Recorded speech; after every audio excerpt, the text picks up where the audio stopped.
ھذا واستغفری لذنبک انک کنت من الخاطئین وقال نسوة فی المدینة امرأۃ العزیز تراود فتاها عن نفسه قد شغفها حبا انا لنراها فی ضلال مبین۔ تذکرہ انبیاء سلسلہ وار آپ سن رہے ہیں۔ کل ہم نے یوسف علیہ السلام کا تذکرہ شروع کیا تھا، تو بات یہاں تک پہنچی تھی کہ عزیز مصر کی بیوی اس نے یوسف علیہ السلام کو بہلا پھسلا کر کمرے میں لے گئی اور دروازوں کو بند کر دیا، تو برائی کی دعوت دی۔ قالت حیت لک، یوسف میرے پاس آؤ۔ تو یوسف علیہ السلام نے جواب دیا، قال معاذ اللہ، میں اللہ کی پناہ چاہتا ہوں۔ تو خیر دروازے پر عزیز مصر ملے، معاملے کی چھان بین ہوئی، تو ان کے ہی اہل و عیال میں سے کسی نے گواہی دی، یوسف علیہ السلام اس کے اندر پاک باز ثابت ہوئے۔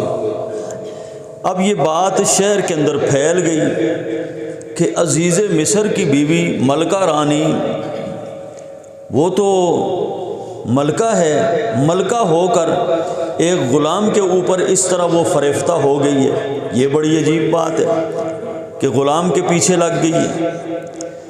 تو جب اس طرح کی باتیں اس کو سننے کو ملی تو قرآن کہتا ہے فلما سمعت بمکرہن ارسلت الیہن وآتت لہن متکئا وآتت کل واحدۃ منہن سکینہ۔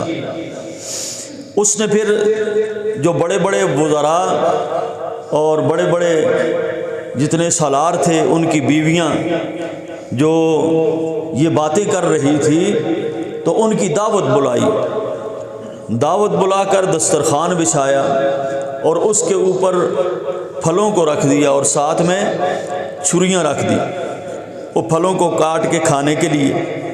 جب وہ ساری عورتیں آ گئی تو اس نے آواز دی، وقالت اخرج علیہن، یوسف علیہ السلام کو آواز دی کہ اے یوسف باہر آؤ، چونکہ وہ تو غلام تھے، انہوں نے تو ہر بات کی پیروی کرنی تھی، ماننی تھی۔ باہر آئے، فلما رأینہ اکبرنہ وقطعن ایدیہن وقلن حاشا للہ ما ھذا بشرا ان ھذا الا ملک کریم۔ جب ان عورتوں نے یوسف علیہ السلام کو دیکھا، اتنا روشن چہرہ، اتنا خوبصورت نوجوان، تو یوسف علیہ السلام نے ان عورتوں کی طرف کوئی نظر التفات نہیں کی، کوئی پرواہ نہیں کی، اپنی نظروں کو جھکائے اس طرح گزر رہے تھے۔ تو انہوں نے کہا، جب اس کو دیکھا تو اپنا ہوش ٹھکانے ان کے نہ رہے۔ قرآن کہتا ہے قطعن ایدیہن، یوسف کو اللہ تعالیٰ نے اتنا حسن و جمال عطا فرمایا تھا کہ ان کے چہرے کی یہ تبانی نہ لا سکی اور اپنے مدہوش ہو کر بجائے پھل کاٹنے کے اپنے ہاتھوں کو کاٹ لیا۔ تو کہنے لگی قلنا حاشا للہ، کہ بے ساختہ بول اٹھی کہ ما ھذا بشرا، یہ انسان نہیں ہو سکتا، ان ھذا الا ملک کریم، یہ تو کوئی برگزیدہ فرشتہ معلوم ہوتا ہے، کیونکہ خوبصورت بھی بہت زیادہ ہے اور اس کو ہماری پرواہ بھی کوئی نہیں ہے، ہماری طرف یہ دیکھتا بھی نہیں، یقیناً یہ کوئی ملک کریم معزز فرشتہ ہی ہو سکتا ہے۔ اب اس عورت کو پھر موقع ملا کہ دیکھو تم مجھے اس کے بارے میں لان تان کرتی تھی کہ یہ غلام کے پیچھے فریفتہ ہو گئی ہے، یہ ہو گئی ہے، وہ ہو گئی ہے، اب دیکھو نا، تم نے ایک نظر اس کو دیکھا، اپنے ہاتھوں کو تم نے کاٹ لیا، ہوش ہی تمہارے گم ہو گئے، تو میرے پاس تو یہ ہر وقت ہوتا ہے، تمہیں کس طرح برداشت کر سکتی؟ تو پھر اس نے دوبارہ اپنے اس ارادے کا اظہار کیا اور کہنے لگی کہ وَلَا إِن لَّمْ يَفْعَلْ مَا آمُرُهُ لَيُسْجَنَنَّ وَلَا يَكُونَنَّ مِنَ الصَّاغِرِينَ۔ اگر اس یوسف نے میری بات نہ مانی، میرا مطالبہ پورا نہ کیا، تو پھر میں اس کو جیل کے اندر ڈال دوں گی اور یہ ذلیل ہو کر وہاں پڑا رہے گا۔ گویا کہ بڑی کوئی چال باز عورت تھی نا، تو اس دور کی ہی نہیں، مصر کے اندر آج بھی یہی حالت ہے۔ مصر کے اندر عورتوں کی اپنے خامدوں کے اوپر حاوی ہونا اور ان کو دبا کے رکھنا، آج بھی مصر کی عورتیں اپنے خامدوں کے اوپر اسی طرح حاوی ہیں۔ یہ اس دور کی بات نہیں، گویا کہ یہ قرآن سے یہ بات ملتی ہے۔ تو خیر، یوسف علیہ السلام نے دل ہی دل میں دعا کی، اے اللہ، جس جیل کی یہ بات کر رہی ہے کہ میں اس کو جیل میں ڈلوا دوں گی، رب السجن احب الی مما یدعوننی، اللہ میری دعا قبول کر لے اور ان عورتوں کے فتنے فساد سے مجھے بچا، اور مجھے جیل جانا قبول ہے، مجھے جیل کی ہی زندگی عطا فرما دے۔ یوسف علیہ السلام کو بات مختصر کہ جیل کے اندر ڈال دیا گیا۔ فاستجاب لہ ربہ، اللہ نے اس کی دعا کو قبول کر لیا، عورتوں کے مکر سے اس کو بچا لیا اور اس کو جیل کے اندر ڈال دیا۔ بادشاہ کو بھی یہی خیال تھا کہ یوسف علیہ السلام جو ہیں اب جوانی کے دہلیز پر ہیں، اس طرح عورتیں بھی ان کے پیچھے لگ گئی ہیں، میرے گھر والی بھی پیچھے لگ گئی ہے، تو اس کا حال یہی ہے کہ باعزت طریقے پر میں یوسف علیہ السلام کو جیل میں بھیج دوں، اور تاکہ یہ ان سے بچا رہے اور یہ فساد مزید نہ پھیلے۔ تو اس طرح جیل میں چلے گئے۔ تو جب جیل میں گئے، دخل مع السجن فتیان، دو نوجوان یوسف علیہ السلام کے ساتھ اور بھی قید میں اور بھی گئے۔ تو وہ دو نوجوان کون تھے؟ لکھا ہے مفسرین نے، ایک بادشاہ کا ساقی تھا جو آپ بادشاہ کو شراب پلایا کرتا تھا، اور دوسرا نان بائی تھا جو بادشاہ کے لیے روٹیاں پکایا کرتا تھا۔ ان دونوں نے یہ کیوں جیل میں گئے؟ یہ اس وجہ سے گئے کہ مفسرین نے لکھا ہے بادشاہ کے کچھ لوگ مخالف تھے، انہوں نے ان دو نوجوانوں کو قائل کر لیا کہ کھانے کے اندر زہر ملا دو تاکہ بادشاہ سے ہماری جان چھوٹ جائے۔ تو ان دونوں میں سے زہر کا دونوں نے پلان بنایا، لیکن جو ساقی تھا پانی شراب پلانے والا، آخر پہ آ کر یہ پیچھے ہٹ گیا۔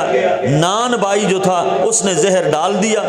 جب کھانا بادشاہ تک پہنچا تو اس ساقی نے کہا کہ بادشاہ سلامت یہ کھانا نہ کھائیے، اس میں زہر ملا ہوا ہے۔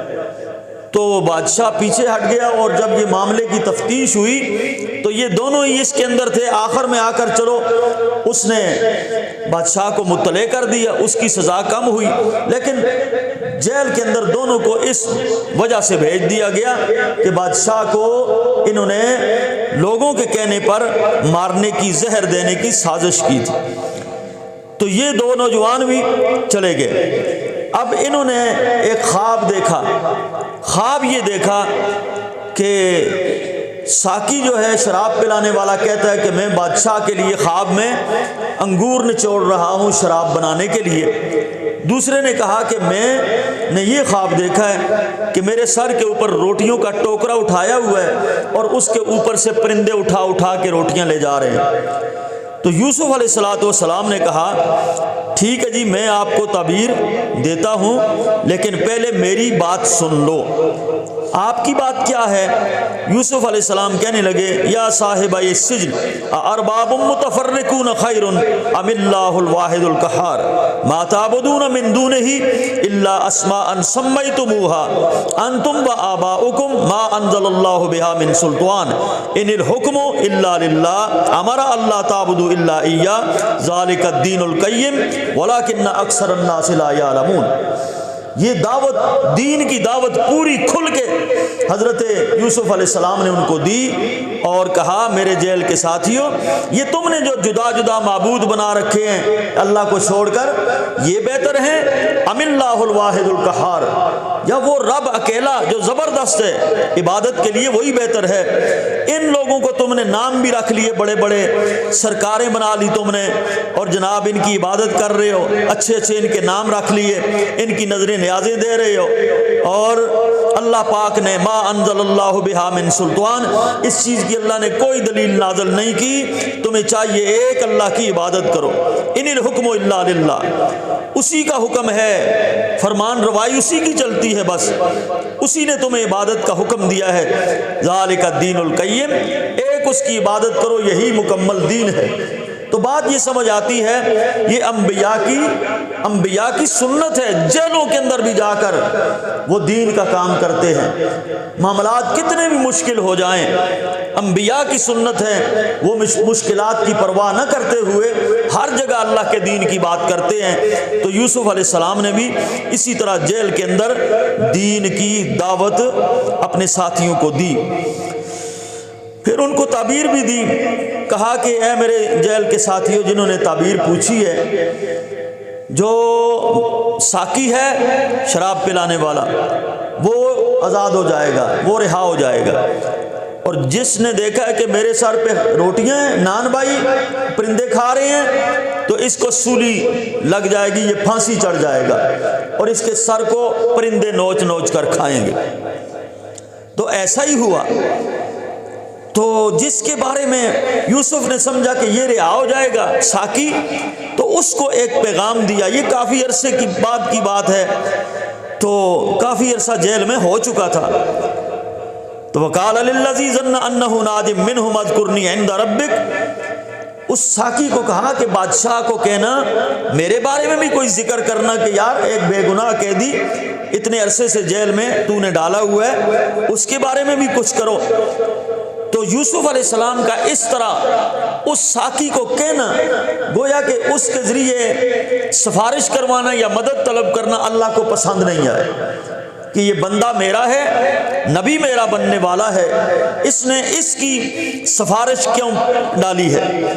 فَأَنْسَاهُ الشَّيْطَانُ، شیطان نے اس کو بھلا دیا، ذکر اور ربِ، بادشاہ کے پاس ذکر کرنا بھول گیا۔ تو فَلَبِثَ فِي السِّجْنِ بِضْعَ سِنِينَ، اس کا نتیجہ یہ نکلا کہ یوسف علیہ السلام اور کئی برس تک جیل کے اندر پڑے رہے۔ بلا دیا، اللہ نے بلا دیا، شیطان نے بلا دیا۔ اب ایک زمانہ گزر گیا تو اس بڑے بادشاہ کو خواب آئی، اس نے دیکھا انی ارا سبع بکرات سمان یاکلہن، سبوں نے جاف، 7 پتلی ماڑی کمزور گائیں ہیں اور 7 موٹی موٹی گائیں ہیں، جو پتلی گائیں ہیں وہ موٹی موٹی گائیوں کو کھا رہی ہیں، اور 7 سوکھی ہوئی فصل کی شاخیں ہیں اور 7 ہری شاخیں ہیں، جو ہری شاخیں ہیں ان کے اوپر یہ سوکھی ہوئی شاخیں لپٹ رہی ہیں۔ اس نے اپنے وہ نجومی وغیرہ روبان راہب سب جمع کی اور کہا میری خوابوں کی تعبیر بتاؤ۔ تو سب نے کہا کہ یہ اضغاث و احلام، یہ خواب جو ہیں یہ ویسے ہی ہیں، بس یہ آپ کے خیال ہیں، یہ کوئی اس طرح ان کی اہمیت نہیں ہے، کوئی تعبیر نہیں ہے۔ تو یہ بات وہ ساقی سن رہا تھا، ساقی کو یاد آیا کہ وہ جو تعبیر ہم نے پوچھی تھی وہ سچی ہوئی تھی، کیوں نہ میں اسی بندے کے پاس جاؤں، یوسف کے پاس جیل کے اندر۔ تو ابھی بادشاہ سے جا کر کہا بادشاہ سلامت، ایک بندہ جیل میں ہے، یوسف نوجوان جو آپ نے کتنا عرصہ پہلے اس کو ڈالا تھا، اس سے خواب کی ہم نے تعبیر پوچھی تھی وہی سچی تھی، تو مجھے اجازت دیں میں اس کے پاس جاؤں یا آپ کے خواب کی تعبیر لے کے آؤں۔ تو بادشاہ نے کہا جاؤ۔ اب جی یہ آیا یوسف ایھا الصدیق افتنا فی 7 بکرات، اے یوسف ہمارے خواب کی تعبیر دو، 7 موٹی پتلی گائیں ہیں اور 7 موٹی گائیوں کو کھا رہی ہیں۔ پورا خواب بیان کر دیا۔ تو یوسف علیہ السلام نے کہا تزرعون 7 سنین دأبا فما حصدتم فذروه فی سنبلہ الا قلیلا مما تاکلون، کہ تعبیر یہ ہے کہ 7 سال تم لگاتار کھیتی باڑی اچھی کرو گے، اور فما حصدتم، جب تم اس کھیتی کو کاٹو، فذروه فی سنبلہ، اسی کے خوشے میں اس کو چھوڑ دو، گندم ہے اسی کے خوشے میں چھوڑ دو، نکالنی نہیں ہے، اور مکی ہے اس کو اس کی خوشے میں چھوڑ دو، اور اس طرح بہت سارا ذخیرہ کر لو ساری فصل، الا قلیلا مما تاکلون، تھوڑی استعمال کے لیے تم نکال لو۔ اب یہاں پر یہ ایک نظریہ ایک دیا ہے حضرت یوسف علیہ السلام نے، دیکھیے یہ اللہ کی طرف سے ان کے ذہن میں ڈالا گیا کہ فصل کو کس طرح محفوظ کیا جا سکتا ہے۔ ہم تو بڑے بڑے گودام بناتے ہیں، بڑے بڑے ان کے اندر جناب یہ لگاتے ہیں، کولڈ سسٹم لگاتے ہیں، اور ان کے برابر رکھنے کے لیے۔ تو یہ یوسف علیہ السلام نے ایک نظریہ دیا کہ فصل کو اس کے خوشوں میں چھوڑ دیا جائے، اس کو نکالا نہ جائے، اسی طرح اس کو ڈیمپ کر دیا جائے، ذخیرہ کر دیا جائے، تو فصل کئی سال تک وہ ان اپنے خوشوں کے اندر محفوظ رہتی ہے، خراب نہیں ہوتی۔ تو اسی طرح انہوں نے کیا۔ تو پھر یوسف علیہ السلام نے کہا اس کو ڈیمپ کر دو، ذخیرہ کر دو۔ اس کے بعد ثم یاتی من بعد ذلک سبع شداد، جو ہے نا پھر پتلی گائیں، یہ 7 سال تمہارے اوپر قحط سالی کے آئیں گے جو بڑے سخت ہوں گے، ان 7 سالوں کے لیے یہ فصل ذخیرہ کر لو، اور پھر قحط سالی میں یہ تمہارے کام آئے گی۔ تو یہ تیاری تمہیں ابھی سے کرنی ہے کہ 7 سال تمہارے اچھے گزریں گے۔ تو یہ تعبیر جا کر جب اس نے بتائی بادشاہ کو، تو بادشاہ نے کہا وقال الملک ایتونی بہ، اس کو میرے پاس لے آؤ۔ فلما جاء الرسول قال ارجع الی ربک، جب یہ بادشاہ کا پیغام لے کر یوسف کے پاس آیا، یوسف کہنے لگے نہیں میں اس طرح نکلنے والا نہیں ہوں، دیکھیں رہائی کا پروانہ لے کے آیا ہے، لیکن یوسف علیہ السلام نے انکار کر دیا، میں نہیں نکلوں گا۔ کیوں؟ کہا پہلے میرے معاملے کی تحقیق کرو کہ کون غلطی پر تھا، زیادتی کس کی تھی، خیانت کرنے والا کون ہے۔ تو ارجع الی ربک فاسألوا ما بال النسوۃ اللتی قطعن ایدیہن، وہ جن عورتوں نے ہاتھ کاٹے تھے ان کے بارے میں تحقیق کرو۔ ان ربی بکیدہن علیم، میرا رب خوب ان کے مکر و فریب کو جانتا ہے۔ بادشاہ نے ان کو جمع کیا عورتوں کو اور پوچھا بتاؤ اس نوجوان کے بارے میں تمہارا کیا خیال ہے، کون غلط تھا؟ اس وقت عورتوں نے کہا کہ قلنا حاشا للہ ما علمنا علیہ من سوء، کہ اللہ کی پناہ اس نوجوان کے اندر ہم نے ذرہ برابر برائی نہیں دیکھی، اور وہ تو پاک باز انسان تھا۔ اب اس بادشاہ کی بیوی جو کمرے میں لے گئی اس سے پوچھا گیا، تو اس نے بھی کہا امرات العزیز الان حسس الحق، اب ایک تو زمانہ گزر گیا ہے، سچی بات کہوں گی، انا راودتہ عن نفسہ وانہ لمن الصادقین، میں نے اس کو ورگلانے کی کوشش کی تھی، اور وہ پاک باز انسان ہے اور اس کے اندر کوئی بھی غلطی نہیں ہے، وہ سچا ہے، راست باز ہے۔ جب یہ معاملے کی چھان بین ہو گئی، یوسف بری الذمہ ہو گئے، پاک باز قرار دیے گئے، پھر یوسف علیہ السلام نے جیل سے باہر قدم رکھا اور کہا کہ میں نے یہ اس لیے کیا ہے انی لم اخنہ بالغیب، تاکہ یہ بادشاہ اور سارے لوگ جان لیں کہ ان کی عدم موجودگی میں نے کوئی خیانت نہیں کی۔ تو خیر جب یہ خواب کی تعبیر بادشاہ کو سنائی گئی تو بادشاہ کہنے لگا کہ میں انک الیوم لدینا مکین امین، آج کے بعد تم میرے خاص وزیر ہو، تمہیں میں وزارت دیتا ہوں۔ تو یوسف علیہ السلام نے کہا اجعلنی علی خزائن الارض انی حفیظ علیم، مجھے وزارت دینا چاہتے ہو تو پھر مجھے وہی وزارت دے دو، وزارت خزانہ، تاکہ میں فصل کو صحیح طریقے سے خزانے کو اندر سنبھال سکوں اور یہ 7 سال جو آنے والے ہیں ان کا مقابلہ کر سکوں۔ تو خیر جی وزیر خزانہ بن گئے، پھر انہوں نے فصل کو ڈیمپ کر لیا یوسف علیہ السلام نے، اور پھر قحط سالی کے دن شروع ہو گئے۔ تو یہ قحط اتنا شدید تھا، کنعان تک پہنچ گیا، وہاں بھی لوگ بھوکے مرنے لگے۔ یوسف علیہ السلام کے بھائی، ان کو پتہ چلا مصر میں ایک بادشاہ ہے، وہ غلہ دیتا ہے، اس کے پاس موجود ہے۔ تو یہ سارے بھائی وہاں سے رخت سفر باندھا، انہوں نے 10 بھائی غلہ لینے کے لیے مصر میں پہنچے۔ یوسف علیہ السلام نے ان کو دیکھا تو پہچان لیا کہ یہ تو میرے بھائی ہیں۔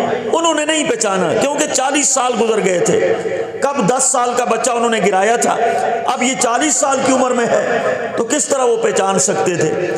تو یوسف علیہ السلام نے ان کی بڑی آؤ بھگت کی، ان کو اچھا ٹھکانہ دیا، رہائش دی، کھانا پینا دیا، اور تعارف پوچھا، کچھ بیک گراؤنڈ ساری پوچھی کسی طریقے سے، اور انہوں نے بتایا ہمارا ایک بھائی اور بھی ہے، ایک بھائی ہمارا گم ہو گیا تھا اور ایک بھائی گھر میں ہے۔ تو یوسف نے کہا چلو جو تمہارا بھائی گھر میں پیچھے ہے بنیامین، وہ یوسف کا سکا بھائی تھا، کہا آئندہ اس کو بھی لے آنا جو تمہارا دوسرا بھائی ہے، اگر نہ لائے تو پھر میں تمہیں غلہ نہیں دوں گا۔ انہوں نے کہا جی ٹھیک ہے، لیکن ہو سکتا ہے باپ ہمارے ساتھ نہ بھیجے۔ خیر سامان پیک کیا گیا، سامان کے اندر یوسف علیہ السلام نے حکم دیا پیک کرنے والوں کو ان کی رقم ساری ان کے سامان کے اندر ہی واپس وہ ڈال دی جائے۔ رقم ڈال دی گئی، گھر پہنچے، باپ کے سامنے بڑی تعریف کی، ہمیں مصر کا بادشاہ بہت اچھا ہے، بڑا رحم دل ہے، بڑا اچھا اس نے ہماری خدمت کی ہے، نوجوان ہے، اور اس طرح جناب، اور لیکن اے ہمارے والد محترم ابا جان، اس نے ایک بات کی ہے کہ بنیامین کو آئندہ ساتھ لے کے آنا، بنیامین کو لانا تب تمہیں غلہ ملے گا۔ جب سامان کھولا گیا رقم بھی واپس مل گئی، کہا یہ دیکھیں یہ رقم بھی اس نے واپس ڈال دی ہے، اب تو ہمیں لے کے جانا چاہیے بنیامین کو۔ باپ نے کہا کہ تم نے پہلے بھی میرے ساتھ دھوکہ کیا یوسف کے معاملے میں، اب اللہ سے پکا وعدہ کرو کہ اس کی حفاظت کرو گے، اس کو واپس لے کے آؤ گے۔ خیر جی سارا وعدہ وعید ہو گیا، یہ پھر دوبارہ چلے گئے اس یوسف علیہ السلام کے پاس۔ تو فلما جہزهم بجہازهم جعل السقایۃ فی رحل اخیہ، یوسف علیہ السلام اپنے بھائی بنیامین سے ملے ہیں جی، تو اس طرح ہوا کہ اس رات انہوں نے 2 آدمیوں کی دسترخوان لگایا، تو وہ 10 تھے، وہ تو 2 ہو گئے، اور بنیامین پھر اکیلا رہ گیا، بنیامین اکیلا رہ گیا۔ تو یوسف نے کہا چلو یار یہ اکیلا رہ گیا، اس کو میرے ساتھ بھیج دو۔ اس بہانے سے بنیامین کو یوسف علیہ السلام اپنے ساتھ لے گئے، تو پھر ساری بات بتائی، بنیامین مجھے پہچانا، تیرا بھائی یوسف ہوں، گلے ملے، روئے، اور بڑی جناب خوشی ہوئی۔ یوسف علیہ السلام اور بنیامین ساری گھر کی باتیں، سارے پچھلے معاملات 40 سال کے انہوں نے کھول کر بیان کیے، اور یوسف علیہ السلام نے سنے۔ اب یوسف علیہ السلام نے کہا کہ میں نے تمہیں اپنے پاس روکنا ہے، لیکن تم نے پریشان نہیں ہونا، میں کوئی تدبیر کروں گا۔ کہا جی ٹھیک ہے۔ جب تدبیر یہ کی گئی کہ سامان پیک کیا گیا، تو بادشاہ نے یوسف علیہ السلام کا جو پانی کا پیالہ تھا سونے کا، وہ اس میں ڈال دیا بنیامین کے سامان میں۔ تو پھر جب یہ چلے گئے تو پیچھے سے کسی نے آواز دی، ثم اذن مؤذن ایتها العیر انکم لسارقون، وہ قافلے والوں ٹھہرو، تم چور ہو۔ حجیاں قالوا واقبلوا علیہم ماذا تفقدون، تمہاری کیا چیز گم ہو گئی ہے بھائی؟ تو کہا کہ بادشاہ کا پیالہ گم ہوا ہے۔ سامان چیک کیا گیا تو بنیامین کے پیالے سامان سے وہ پیالہ نکلا۔ کہا تمہارے نزدیک کیا سزا ہے اس شخص کی جو اس طرح چوری کرتا ہے؟ انہوں نے کہا ہمارے نزدیک تو یہی سزا ہے ہمارے دین میں کہ جو چوری کرتا ہے اس کے بدلے میں اس چور کو اس کو رکھ لیا جاتا ہے۔ تو کہا تو پھر ٹھیک ہے، اس بنیامین کو میں نے رکھ لیا کیونکہ اس نے چوری کی ہے۔ تو وہ کہنے لگے نہیں جی ہم نے تو باپ سے بڑا وعدہ کیا ہوا ہے، تو یہ کس طرح ہوگا، ہم میں سے کسی کو رکھ لیں۔ یوسف نے کہا نہیں ایسا نہیں ہوگا۔ تو کہنے لگے اس کا ایک بھائی تھا یوسف، اس نے بھی چوری کی تھی، اس نے بھی چوری کی تھی۔ یوسف علیہ السلام کہنے لگے کہ یار یہ تم بڑی عجیب بات کر رہے، تم بڑے فَأَسَرَّهَا فِي يُوسُفَ فِي نَفْسِهِ وَلَمْ يُبْدِهَا لَهُمْ أَنْ قَالَ أَنْتُمْ شَرٌّ مَّكَانًا وَاللَّهُ أَعْلَمُ بِمَا تَصِفُونَ، تم بڑے برے لوگ ہو اور تم عجیب عجیب باتیں اس کے بھائی کے اوپر لگا رہے ہو۔ تو خیر جی، بنیامین کو روک لیا گیا، ان کا بڑا بھائی نہیں گیا، کہا بھائیو تم جاؤ، باپ کو اس طرح بولو میں ادھر ہی ہوں، تو تب تک معاملہ حل نہیں ہوتا میں نہیں جاؤں گا، لوگوں سے پوچھ لے، باپ کو بولو کہ تیرے بیٹے بنیامین نے چوری کی ہے۔ خیر جی، جب یہ چلے گئے تو وہاں پر یہ بات بھی بتائی، تو وَتَوَلَّى عَنْهُمْ وَقَالَ يَا أَسَفَا عَلَى يُوسُفَ وَابْيَضَّتْ عَيْنَاهُ مِنَ الْحُزْنِ وَهُوَ كَظِيمٌ۔ بنیامین کی جدائی بھی سن کر یوسف علیہ السلام اور روئے اور کہنے لگے فَصَبْرٌ جَمِيلٌ، میرے لیے صبر ہی بڑا اچھا ہے، یہی راستہ میرے لیے بہتر ہے۔ اور یوسف کے غم میں ان کی آنکھوں کی بینائی ختم ہو گئی تھی۔ اب چند دن گزرے تو پھر باپ نے کہا یہ میرا خط لے جاؤ اس بادشاہ کو دینا، میں نے اس کے اندر اپنے بیٹے کی رہائی کی درخواست کی ہے، اور اس سے پھر یہ میرا خط پیش کرنا۔ یہ خط لے کر وہاں پہنچے ہیں۔ فلما دخلوا علیہ قالوا یا ایھا العزیز مسنا واہلنا الضر وجئنا ببضاعۃ مزجاۃ فاوف لنا الکیل۔ خط پیش کیا، یہ ہمارے والد محترم نے آپ کے نام یہ خط دیا ہے اور بنیامین کو رہا کرنے کی سفارش کی گئی ہے، اور کچھ اضافی مال راشن صدقہ کرنے کے لیے بھی آپ سے درخواست کی جاتی ہے، تصدق علینا، ہمارے حالات بہت پتلے ہیں، ہمارے اوپر صدقہ بھی کیجیے، ان اللہ یجزل متصدقین۔ جب یوسف علیہ السلام نے اپنے باپ کا خط دیکھا تو ان کی یوسف علیہ السلام کے ضبط کے سارے بندھن ٹوٹ گئے، رونے لگے، خط کو دیکھ دیکھ کر پڑھ پڑھ کر رو رہے، اور پھر تھوڑا سنبھل کر کہنے لگے حل علمتم ما فعلتم بیوسف واخی، اے قافلے والو کیا تمہیں پتہ ہے تم نے یوسف کے ساتھ اور اس کے بھائی کے ساتھ کیا معاملہ کیا تھا؟ اذ انتم جاہلون، جب تم جاہل تھے۔ اب اس کے ساتھ منہ سے یوسف کا لفظ سننا تھا کہ ایک دم چونک گئے، ٹھٹک کر رہ گئے ہیں، غور سے دیکھا تو کہنے لگے کہ انک لانت یوسف، تو یوسف ہی تو نہیں؟ پھر وہ نقشہ بچپن کا خد و خال یوسف علیہ السلام کے، اب ان کے چہرے پر جب دیکھے تو کہنے لگے ہیں آپ یوسف ہی تو نہیں؟ آپ نے کہا انا یوسف وہذا اخی، میں یوسف ہوں اور یہ میرا بھائی بنیامین ہی ہے۔ قد من اللہ علینا انہ من یتقی ویصبر، اللہ نے احسان کیا، اللہ پاک نے ہم کو جمع کیا ہے۔ تو بات مختصر جی، یوسف علیہ السلام نے بھائیوں کو کہا لا تثریب علیکم اليوم یغفر اللہ لکم وہو ارحم الراحمین، تمہیں گھبرانے کی کوئی ضرورت نہیں، تمہارے سے کوئی بات پرس میں نہیں کروں گا، کوئی پوچھ گچھ نہیں کروں گا، کوئی پکڑ دکڑ نہیں کروں گا، تمہیں یہ میں جتلاؤں گا بھی نہیں کہ تم نے ایسے ایسے کیا، نہیں، لا تثریب علیکم اليوم، کوئی بات پرس نہیں ہے، جاؤ تم میری طرف سے آزاد ہو، یغفر اللہ لکم، اللہ سے دعا بھی کرتا ہوں اللہ تمہیں معاف کرے، اور وہ ارحم الراحمین، وہ بہت رحم کرنے والا ہے۔ یہ میری قمیص لے جاؤ۔ باپ کے بارے میں جب پوچھا کہا ان کی تو نظر ختم ہو گئی ہے، رو رو کے کہا یہ میرا کرتا لے جاؤ۔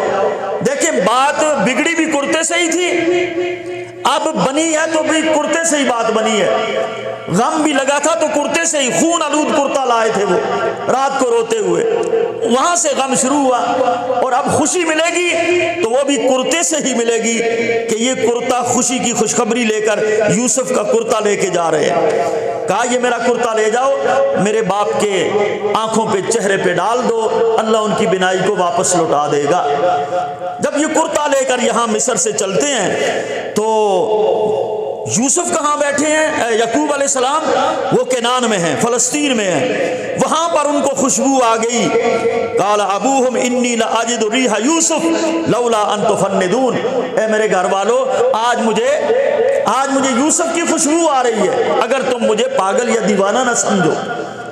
اب یہاں پر ایک بات ہے، یہ سب معاملہ اللہ کی طرف سے تھا۔ جب یوسف پاس کنویں میں پڑے ہوئے تھے، یعقوب علیہ السلام کو خوشبو نہیں آئی۔ اب ہزاروں میل دور سے کرتا لے کے وہ چلے ہیں، اللہ نے اس کرتے کی خوشبو پہنچا دی۔ یہ ساری آزمائش تھی اللہ کی طرف سے۔ تو نہ نبی غیب جانتے ہیں، یوسف یعقوب علیہ السلام کو کوئی پتہ نہیں، ہاں اللہ کے نبی ہیں، نبی کے بیٹے ہیں اور نبیوں کی لڑی میں ہیں، لیکن کوئی پتہ نہیں کہ بیٹے کے ساتھ کیا ہوا ہے، بیٹا میرا کہاں ہے۔ غیب جانتے ہوتے تو پتہ ہوتا نا، پھر کس طرح ایک نبی غیب نہیں جانتے؟ تو پھر آج کل کی یہ سرکاریں جو لوگوں نے بنا رکھی ہیں، فلانی سرکار فلانی سرکار، یہ کس طرح کوئی غیب جانتا ہے؟ غیب جاننا صرف اللہ کا خاصہ ہے۔ کہا میں والدین کو ساتھ لے آؤ میرے پاس، کرتا ڈالا گیا، آنکھوں کی بینائی واپس لوٹ آئی، اور جناب قافلہ وہاں سے چلا۔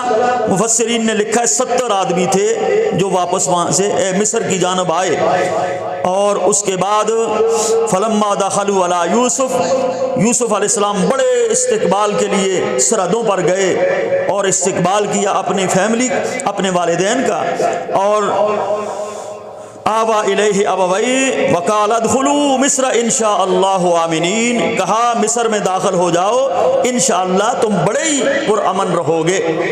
آج بھی مصر کے ایئرپورٹ کے اوپر یہی آیت لکھی ہوئی ہے، ادخلوا مصر انشاء اللہ آمنین، مصر میں داخل ہونے والوں تمہارے لیے اللہ کی طرف سے امن کی ضمانت ہے۔ یہ آیت انہوں نے لکھ کے لگائی ہوئی ہے۔ تو خیر جی داخل ہوئے، یوسف علیہ السلام نے ان کو اپنے تخت پر بٹھایا، اور جب تخت پر بیٹھے 10 بھائیوں نے بھی تعظیمی سجدہ کیا، اور ماں اور باپ نے بھی یوسف کے سامنے سجدہ کیا۔ تو اس وقت یوسف علیہ السلام نے کہا، اے میرے ابا جان، یا ابت ھذا تعویل رؤیا من قبل قد جعلها ربی حقا، 40 سال پہلے دیکھا جانے والا خواب، اس کی تعبیر 40 سال بعد نکلی کہ وہ بھائیوں نے بھی سجدہ کیا اور ماں باپ نے بھی تعظیمی سجدہ کیا، جو شریعت میں جائز تھا۔ ہماری شریعت میں، محمد الرسول اللہ صلی اللہ علیہ وسلم کی شریعت میں، سجدہ تعظیمی ہو یا حقیقی ہو، وہ سب اللہ کے لیے ہے، کسی کے سامنے سجدہ جائز نہیں ہے۔